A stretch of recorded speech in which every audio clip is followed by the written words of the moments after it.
negara yang ngotot, tapi kan di situ ada dana sukarela, donatur yang memberikan modal. Itu biasanya kan akan kita kan dia berbentuk bahan sembako, kita belanjakan bahan-bahan yang dibutuhkan jemaah, umpama beras, minyak, gula, dan kebutuhan anak tapis lah, macam tulis, pensil, roll, pulpen, penghapus, semualah apa yang dibutuhkan. Bahkan sarung pun ada kita jual, karena kan mana tahu anak-anak di sini membutuhkan alat-alat untuk sholatnya, kadang dia basah. Nah, kita pun juga jualnya pun tak mahal, karena kan kita beli itu memang kebutuhan anak tapis yang membutuhkan. Kalau donaturnya itu kok Pak biasanya dari luar gitu Pak? Atau dari orang-orang masyarakat sini juga? Biasanya kita kan koperasi itu kita kan ada pengurus itu ada anggota. Jadi sifatnya itu ada juga anggota yang memang kita kan sekarang udah merapatkan itu untuk koperasi itu uang simpanan wajibnya itu kan 50.000, bulanannya itu 10.000, dan sukarelanya itu tidak terbatas, bahkan ada yang kasih 10 juta, 5 juta, tergantung lah. Maka kita dikasih pasar beras, nanti baru belakangan gitu, tergantung lah. Kalau memang beras memang kita anak tapis itu beras sudah cukup. Nah, jadi kalau jamaah pun itu kan kalau memang dia meminta beras dari kita, itu akan kita tambahin jumlah pemesanan beras. Tapi kalau untuk beras anak tapis saja kita untuk 1.200 kilo, jadi cukup untuk kebutuhan anak tapis. Untuk koperasi kita, untuk pasokan berasnya rata-rata digunakan untuk anak tapis. Karena itu dengan 150 orang beras orang tetap kita suplai dari koperasi. Dari produk yang disalurkan ke masyarakat Pak, apakah ada keuntungannya gitu Pak untuk mendapatkannya Pak? Biasa kita pernah mengadakan operasi pasar, karena kan beras ini kemarin ditemukan di pasar kemarin. Kita biasanya itu dari sifatnya dari Dinas Ketahanan Pangan yang bersama dengan koperasi, Dinas Koperasi Kota Medan, itu akan berjuang kembali, akan bersilaturahmi. Pak, kami akan membantu agar beras itu tidak mahal di pasaran dan membantu jamaah supaya bisa mendapatkan beras murah dengan kualitas yang bagus lah, harga premium. Jadi kita ambil beras itu dari Bulog. Biasanya dari Dinas Ketahanan Pangan akan mengutuk beras dan kita akan menjualnya. Bisa koperasi lah itu yang menjualnya melalui lorong masjid, tabungan.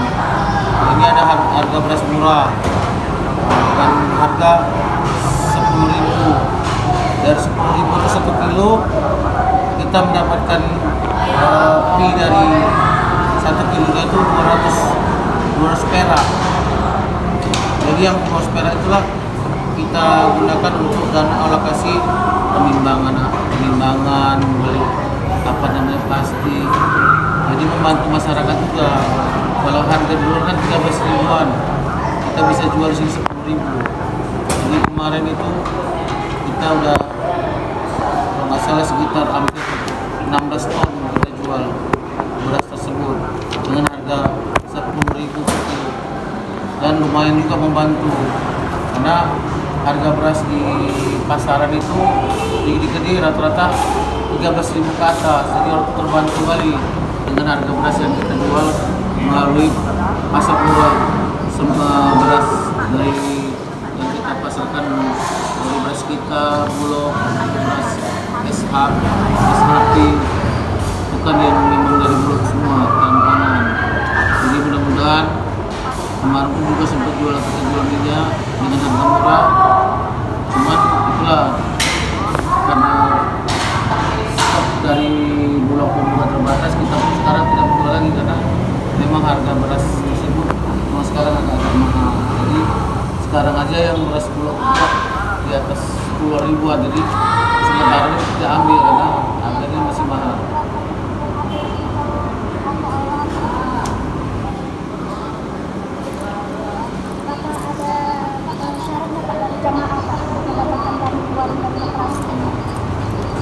Biasanya dari keuntungan koperasi itu, umpama lagi semalam beras itu kan dia ada ekstranya, bisa kita alihkan untuk jemaah juga.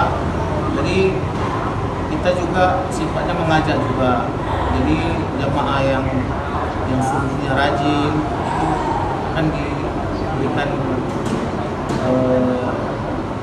bantuan lah, macam beras, minyak dan gula. Dan begitu juga ada jemaah yang datangnya dari luar dan terasa mampu, kita pun tetap kita bantu juga. Selama memang kita masih ada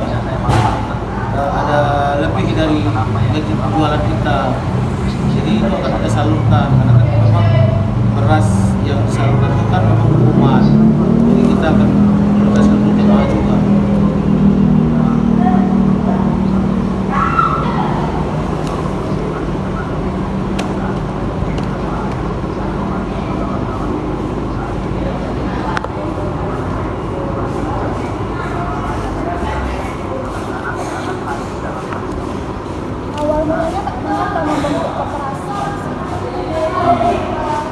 Pertama sih sebenarnya banyak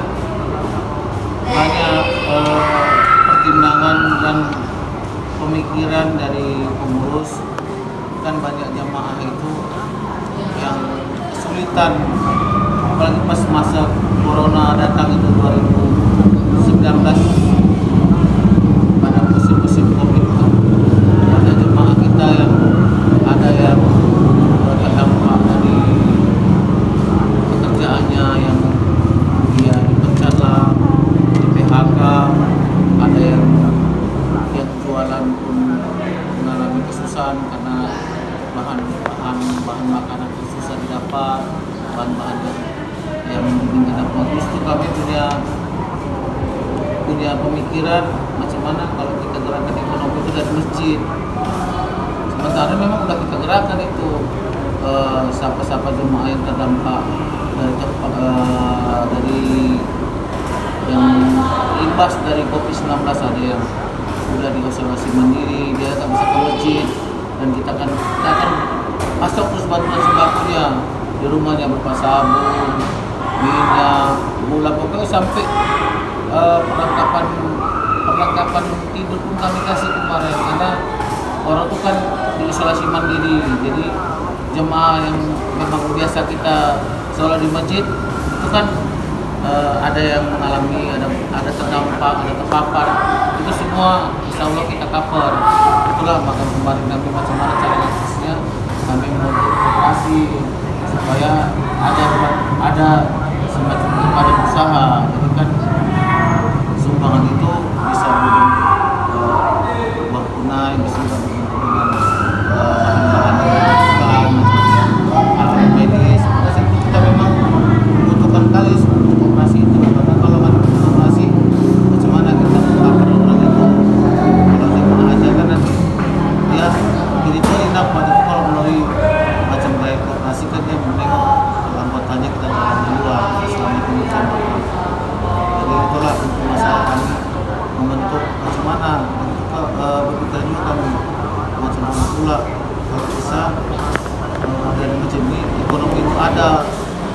Jadi kami buat ujung teman anak-anak yang tidak sekolah, yang sekolah di rumah, kita pernah mengadakan juga wifi gratis di sini.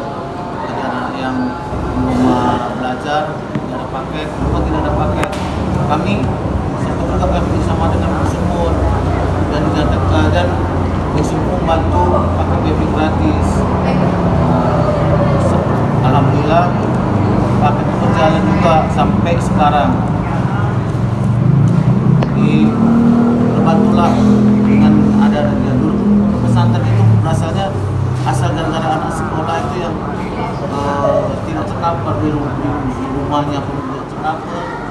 sekolahnya